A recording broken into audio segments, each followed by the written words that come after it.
you. Thank you. Glad so many of you could make it on this nice day. My guest tonight, this nice night, is an Emmy Award-winning writer. He's a successful producer and director of Broadway plays. He's also a very nice chap by the name of Charles Grodin. You probably know him best from The Heartbreak Kid, that film, or The Veterinarian, whose life is invaded in real life, in the movie of the same name, or maybe The Executive, the farcical executive secretary in Heaven Can Wait. What else? The lawyer who's trying to get elected and seems like old times. In It's My Turn, he and Michael Douglas were the men who were vying for a turn with Jill Clayburgh. Who wouldn't? Ladies and gentlemen, will you then welcome, please? What if you wouldn't welcome someone when I asked you? I just thought of that.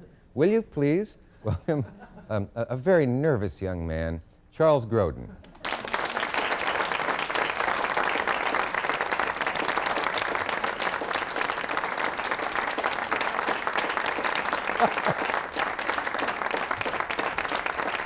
Hurry up, the applause is ending. I thought it was done in your living room. Oh, yeah, the applause is ending. You were expecting a real living room? I thought it was just such a casual thing. I didn't know there was an entrance. I didn't know there was an audience. I'm terrified. Oh, yes. Well, you don't watch much television. Yeah, of course, we have everything. That's the set? It's beautiful. Mm-hmm. It's simulated cardboard. The plants are stimulated. Plastic, I think. It's terrible. May I be blunt? It's terrible. No, go ahead and be blunt. I'm nervous, and it's a terrible atmosphere, isn't it? Look at this. It's cold, it's barren, it's unfriendly. Refreshing. I have every reason to be nervous. You do? Yeah, we're in an old abandoned movie theater. Yes, and we're on 55th Street and 9th Avenue. Now, some of my best friends live around Well, here. across the street, I did a show in 1966 that kind of like stopped my career dead in its tracks. I directed and co-authored a musical There's a at delicatessen Theater 4. across the street. There is now. Oh. Yeah, this was a musical. No, it was a very good musical, but the producer didn't pay the costume woman on opening night. She took the costumes, so the curtain was held about 30 minutes, and the show, it didn't have a successful opening night. So I saw this theater as we came in here, and You mean the costumes were the costumes were stolen. Disappeared, by the gone? costume lady. She took them, and the police were sent, and the critics were sitting there, and they didn't know anybody involved in the show, and they thought, you know, they were sorry they were there anyway, which I think they generally are, no matter who's in it. But and they made that clear to their readers, did they? yes, they made it clear. The police were sent, and the curtain was held, and the producer made an inspired announcement. He said, due to circumstances beyond our control, which charmed everyone. Yeah. That's a good phrase. Yeah, oh, God, it wins you. I must jot that down. In a second, you know. So they brought it back, and the curtain went up to total silence, where it had played to some response. And it ran a few weeks, and then I went back into another field after that. What did you all wear with that costume? Well, I wasn't in it.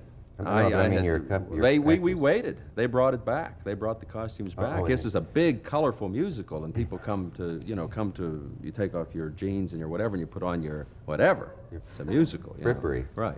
Yeah. And it was hurt badly. You know, people don't like to sit there for 20. You know, get this. Oh no. It's not good. That was to let's go. There was no applause. Well, I think that would have made you want to drive a cab or something. I did that.